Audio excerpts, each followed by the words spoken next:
Ketika hatiku telah disakiti, ajarku memberi, hati mengampuni. Ketika hidupku telah dihakimi, ajarku memberi, hati mengasihi. Ampuni bila kami tak mampu mengampuni yang bersalah kepada kami, seperti hati Bapa mengampuni, mengasihi, tiada pamrih. Seperti hati Bapa mengampuni, mengasihi, tiada pamrih. Jemaat yang dikasihi Tuhan, lagu yang tadi menunjukkan sebuah tindakan di mana mengampuni sebagai bagian dari iman, di mana mengampuni adalah sebuah ciri orang yang beriman pada Tuhan dan memiliki hati seperti hati Bapa. Walaupun kalau kita kembali melihat dalam kehidupan kita dan realitasnya, maka mengampuni menjadi sebuah tindakan yang amat sulit. Kita harus berani untuk mengalah. Kita harus berani mungkin untuk dianggap rendah. Kita harus berani untuk disakiti. Kita harus berani untuk mungkin dihakimi. Kita harus berani untuk dianggap rendah dan mungkin dianggap sebelah mata. Tetapi bukankah itu menjadi panggilan iman kita?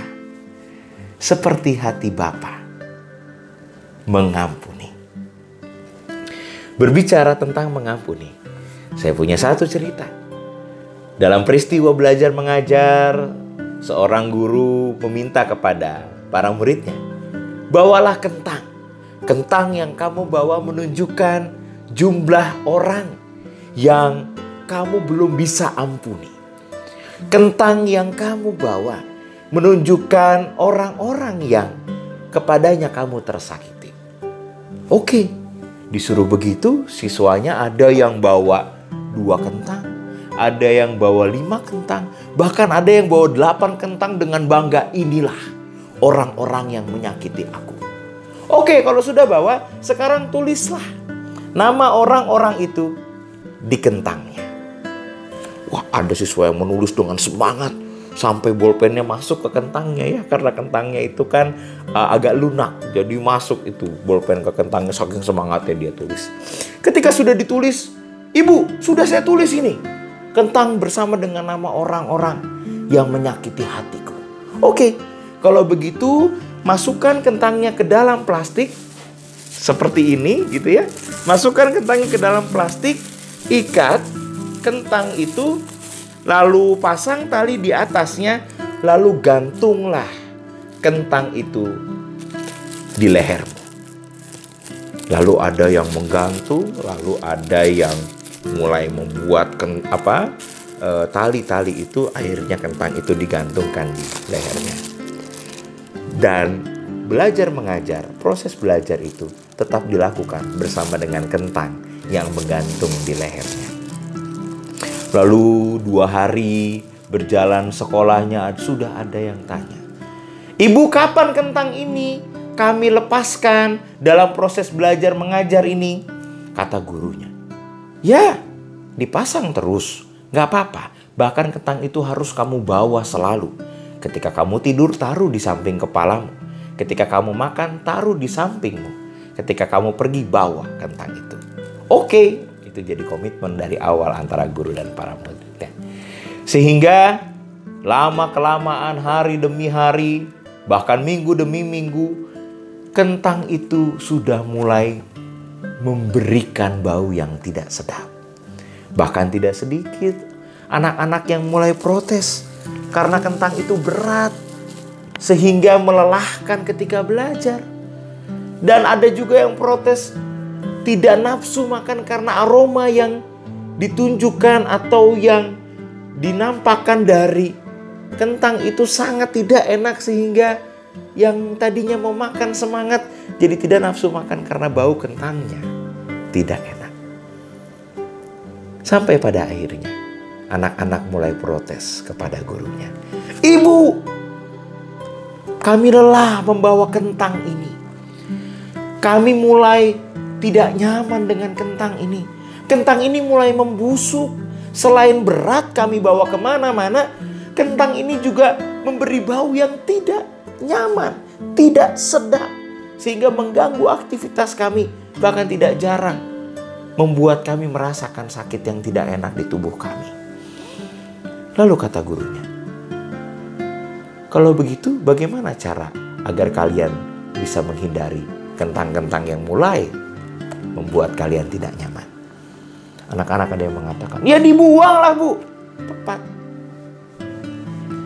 Cara untuk menghindari kehidupan yang tidak nyaman yang kalian alami saat ini adalah dengan membuang kentangnya.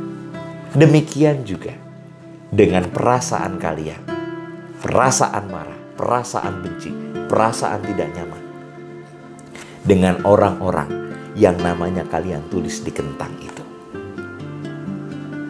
Kalian buang kentangnya, bau busuknya hilang. Kalian buang kentangnya, beban kalian hilang.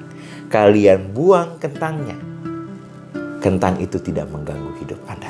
Demikian juga terhadap kebencian, dendam. Ampunilah mereka. Ampunilah orang-orang yang kamu benci itu. Ampunilah orang-orang yang menyakiti hatimu. Karena dengan mengampuni, hatimu menjadi lebih ringan. Dengan mengampuni, hidupmu jadi lebih berbahagia. Dengan mengampuni, bebanmu menjadi lebih ringan. Kamu tidak dibayang-bayangi rasa busuk oleh karena dendammu. Kamu tidak dibayang-bayangi oleh karena kentang yang berat itu.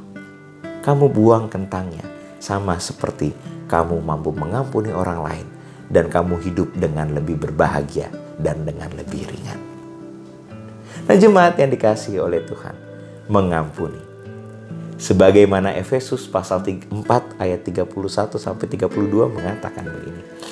Segala kepahitan, kegeraman, kemarahan, pertikaian, dan fitnah hendaklah dibuang dari antara kamu.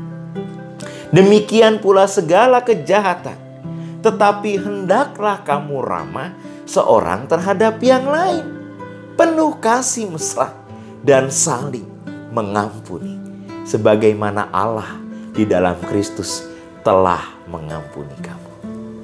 Firman Tuhan menegaskan kepada kita, jemaat Tuhan, Kristus mengampuni kita yang berdosa. Kita berbuat salah. Kita juga mengecewakan Tuhan, tetapi Tuhan mengampuni kita. Dasar iman di mana Tuhan yang mengampuni kita itu mengajak kita juga untuk punya kesadaran yang sama. Mengampuni orang-orang yang telah menyakiti kita. Karena melaluinya hidup kita penuh kasih mesra. Melaluinya kita mampu mengalami damai sejahtera Tuhan.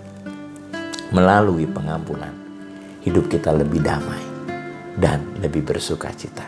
Ya memang butuh proses, tetapi kita punya prinsip untuk menjalani komitmen kita perlahan-lahan untuk belajar mengampuni orang lain, menerima mereka, dan juga menemani agar melaluinya orang yang menyakitimu itu diubahkan oleh Kristus juga. Marilah kita belajar mengampuni. Saya mau mengajak kita untuk menyanyikan ref lagu yang tadi ya, karena bagus sekali lagunya. Ampuni bila kami tak mampu mengampuni yang bersalah kepada kami. seperti hati Bapa, mengampuni, mengasihi, tiada pamrih. Mengampuni, tiada pamrih. Mengasihi, tiada pamrih. Tuhan Yesus memberkati kita.